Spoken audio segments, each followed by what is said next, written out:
I wasn't a supporter of Eric Adams, and of course, that's the mayor of New York City. When I heard that he wanted to put in reinstate stop and frisk and do it the right way, that kind of terrified me. When I hear that he wants to reinstate the plainclothes police unit, which there is documentation of how it violated the civil rights of Black and brown folks in New York, but a large amount of Black folks voted for him.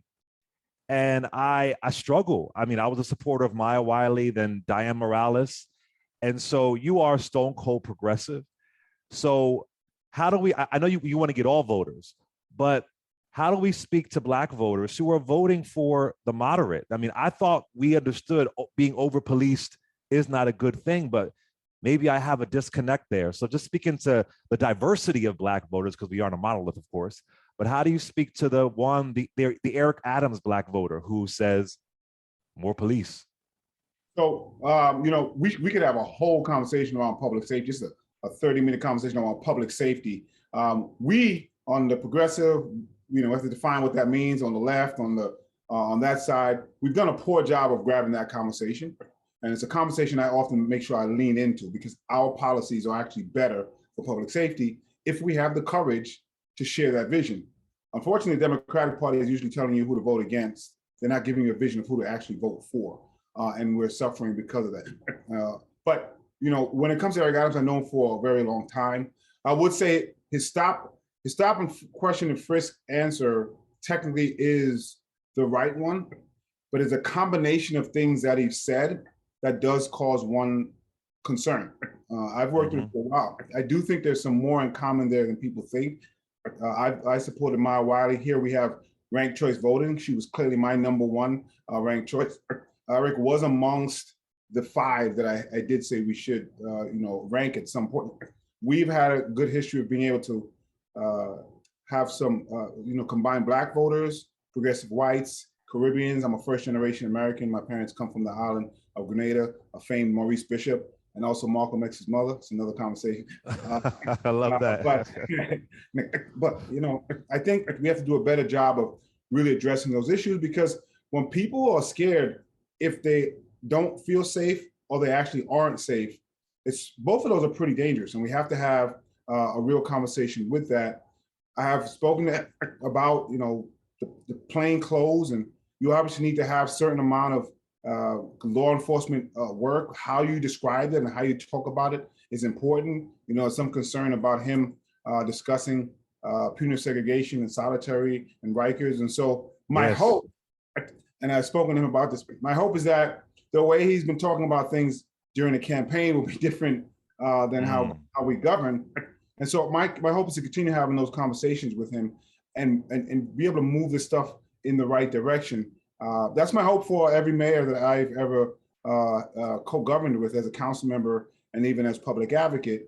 But we do have to do a better job of addressing the issues that people care about. And public safety is a place where we fall short, and we shouldn't.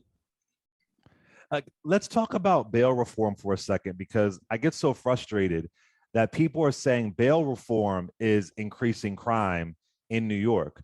But there's data and there's stats to show that bail reform actually isn't increasing crime. It's actually bringing down the rate of people going back behind bars. But that's the narrative that gets out there and folks believe it. Can you speak to that? Yeah, there's a lot of issues that go into crime. There's a lot of issues of why people do something. And everybody knows that. Criminologists know this. People who study know this, that you can very rarely say this is just one thing. There are some things that have outsized impact. Doesn't mean it should be an excuse, but understanding outsized impact of, say, economics on something would help you address the policies better. The problem with bail reform is, as we know, sadly, crime is rising all across the country. New York State's bail reform has nothing to do with violence in Chicago, Detroit, in California, all those places. And so off the bat, we should be able to dismiss that as foolishness, because bail reform simply says if you're poor, you should have the same level of access that someone who rich does. So one, we have to stop confusing the question of remand and bail, because bail was never meant to remand someone. It simply makes you come back to court. And we haven't seen that much big of a difference between people who are committing crimes post bail and pre bail. People forget that people committed crimes at a certain percentage before bail reform occurred as well. What we have seen is an uptick in crime and an uptick in gun violence, and we have to address that. And we have to understand what public safety is and isn't. And we have to make sure that we address those issues. And you can't excuse behavior. There has to be accountability. But we have spent so much more on the accountability infrastructure, funding and jail and prisons, and so much less on the infrastructure that can change behavior before something even occurs. Even though those things have shown so much more promise, evidence-based, to prevent the type of violence we're seeing than the law enforcement policing model. But that's the model we usually go to because elected officials find that people respond much more favorably to that if they just use sound bites and feed the fear. Right, exactly. So there's always talk about the wealthy in New York and the middle class in New York, but I feel like the poor in New York are often completely ignored. And I think about this a lot right now during the holidays. There are a lot of children who are going to wake up and feel bad because their parents couldn't afford a bunch of presents rather. In New York City, especially, the rent is sky high. So what specifically would you do for poor folks in New York where the wealth gap is asinine? You know, we always, too often, I should say, are talking about, as you mentioned, the wealthy here in New York. We're always concerned the wealthy going to leave, what's going to happen. They pay the lion's share of taxes, which actually is not true. That's another conversation. They pay a lion's share of income taxes, which they should, because they get the lion's share of income. But if you combine all the taxes together, because there are other types of taxes, that's not really the case. But we often do that at the expense of the people who don't have the ability to move and the people who actually are the ones that keep New York City, New York State, and the country going. So what we have been doing is pushing forward a transformative economy. What we know is that most people feel that they have not gotten better. And as a matter of fact, they're worse. They're worse off because of the leadership in the city, in the state, and in the country. And they're worse off because we keep thinking trickle-down economics works. It simply does not. And had we addressed many of these issues beforehand, we may not have been hit so hard. So there is the wealth cap. I often like to talk about resource inequality as opposed to income inequality. We definitely have to address income inequality. But whatever income you're at, you should not have to want to get healthcare. You should not have to want to get mental health services. The difference between you going into an excellent school and a poor school shouldn't be because of where you live. And so the transformative economy that we're talking about will try to change from the kind of extractive model that we have, where people get more wealthy during the pandemic off of the people who got poorer during the pandemic. And so we want to make sure we are doing things like dealing with the minimum wage, putting jobs out there, including youth jobs, by the way, which has a great impact on cutting youth arrests. But we also want to bring some of those folks who are doing better now than they were during the pandemic into a conversation about what civic responsibility actually means. And that means people who have the means actually have to pay their fair share so we can provide the resources that everybody wants and everybody actually needs. And if we don't see the impact of safety, public safety, and health at this moment in time, then we never will. But those infrastructures had never been funded and they've never been structuralized. And so when you talk about, again, crime, and you look at the chronically homeless, the chronically mentally ill, because most people in that category will never commit a crime, but the people who are most chronic sometimes dealing with getting some issues that have nothing to do with law enforcement and all those structures. But those are the only structures we send over there to try to help. Is there anything, again, I know this may be a New York issue, specifically New York City, but is there anything that can be done about anything that you could do with the crazy price of rent? I know people who pay $3,000 for a studio. That should be criminal. There should be a cap on how much you could charge somebody rent per square footage. But is that just the way New York is always going to be? It shouldn't be. It shouldn't be the way that we think about housing. Again, I was a tenant organizer. So housing I've been working on for over 20 years. There's so much there. The first thing that we have to do in New York is preserve the affordability that we have, because we're losing, and very often we lose more than we can ever build out of. And so that preservation means things like Section 8, which people are probably familiar with. They may not be familiar with something called Mitchell-Lama, which is a New York State housing program. Rent regulation is some of the things that we have here. We have to preserve those. We actually have to expand it. And in New York City and New York State, more than people think, they're all 1 and 2 family homes, that we want to be mindful of the people who own them, but we also have to be mindful of the people who are renting them. So we're pushing something called good cause legislation, which would do 2 things. One, think about this.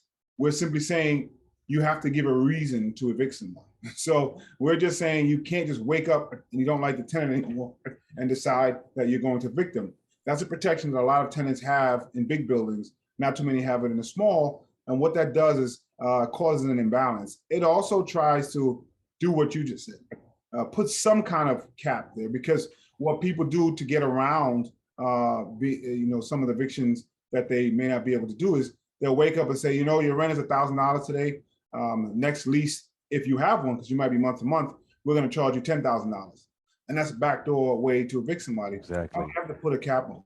So we do have to be mindful of the market, but we know the market itself never is going to solve these issues. So we have a lot of housing programs in our policy that we're pushing forward. And then, of course, if you're going to build, which we have to build deeply income targeted and affordable.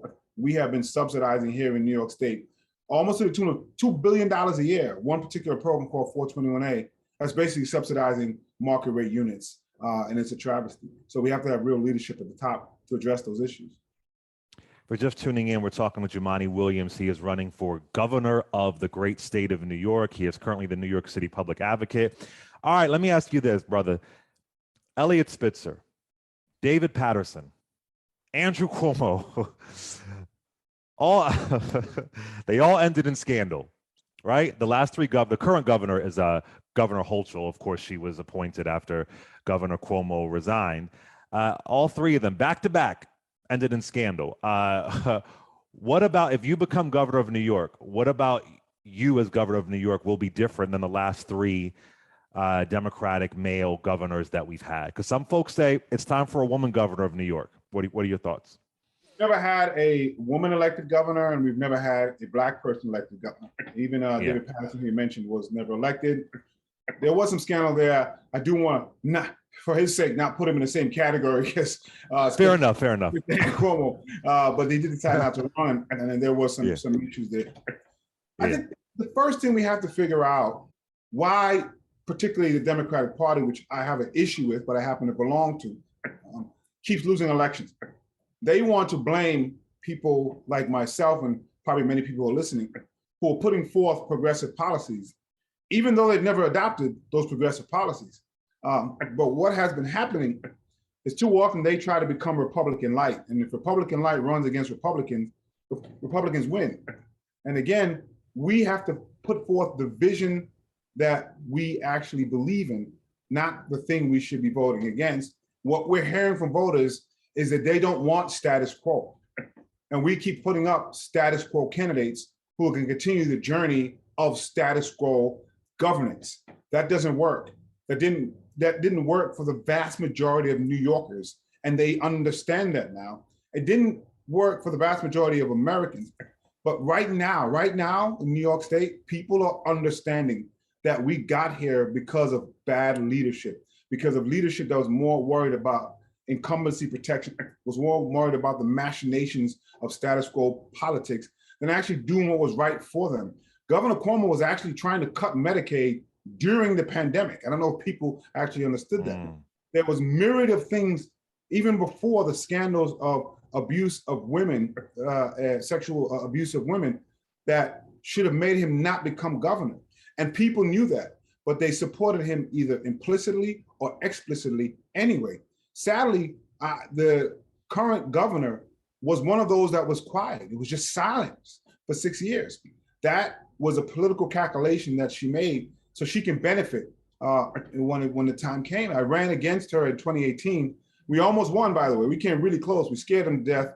But my message then was, imagine if we had someone in the state who was willing to stand up to this governor. We have a lot of people now who have the courage to do it when power failed. But it was very few of us during that time period. Matter of fact, people were scorned. They told us, would suffer political consequences. But I knew then that my position wasn't more important than the people I was representing. The current governor chose something else. And we can't have that governing in Albany. And so we don't need a different menu option on the menu. We need an entirely different menu. And our campaign represents an entirely different menu. We've been able to show that you can be an activist elected official. You can push back against the status quo and be effective. We've passed 70 pieces of legislation. As public advocate, I've passed more pieces of legislation than any other public advocate in history, almost all of them combined. When I left the city council, we were listed as the most productive council member at that moment of time. We've got things funded. We've got new programs. I say that to say, you can do politics differently and be impactful. So the excuse of, oh, I have to do this because we won't be able to get anything done is just not true. And so we need to start electing people who understand that. And we need to change the dynamic of how things work in Albany, the capital of New York. And the way to do that is to start from the head, because there's muscle memory. So even if you get rid of the top person, if you don't have someone who's willing to do things differently, things are going to revert to what people are used to. You kind of alluded to this before, but I just wanted to talk a bit more about it. Mayor de Blasio and former Governor Cuomo, they were famously feuding every other day in the media. I mean, I would call them like Joe Pesci and Robert De Niro. They were just dragging each other left and right. How would you work differently with Mayor Eric Adams as far as agenda? Where is their common ground? It was funny at times when they would attack each other, but there are serious issues going on. And I'm like, wow. So how could you work with Mayor Eric Adams?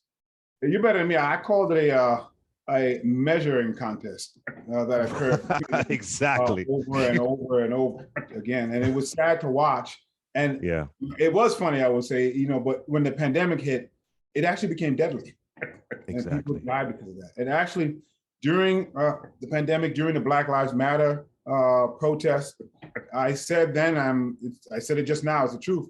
We had the wrong mayor, the wrong governor, and the wrong president during that time. And if one of those folks were different, we might be in such a different space right now. But my governance style has always been that there's no allies necessarily, there's no foes necessarily. My job is to make sure that what's best for the people of New York is happening. And that means, particularly as public advocate, if we're doing the things we're supposed to do, we work together. If we're not, then I have to call that out. As governor mayor, I am thankful that I have a relationship with Eric Adams so we can get some things done. But what I think you won't see is that kind of measuring contest you saw where everybody was trying to one up each other. You can have disagreements, but in a time of crisis, like during the COVID, both of those egos should have been at the door, and both of those men should have been working together, at least so the public can see that there's no daylight. What happened there was atrocious. It was a travesty, and they're both to blame. I would say the governor is notorious for this, and so he set the stage. And if I had to, cast the stone to the person who's most responsible, I'd probably say Governor Cuomo. But the mayor had his faults as well. One last question before you go. I got to ask you this. I normally ask authors of this, but since you mentioned that your mother made sure you knew Black history, who's a figure in Black history that really inspires you? Like who's your fave that really motivates you? I always say growing up that my heroes were Spider-Man, X-Men, Martin Luther King, Malcolm X. So they were all really big heroes of mine, people I really looked up to. I used to correct the teachers on Dr. King's life. I knew so much about it.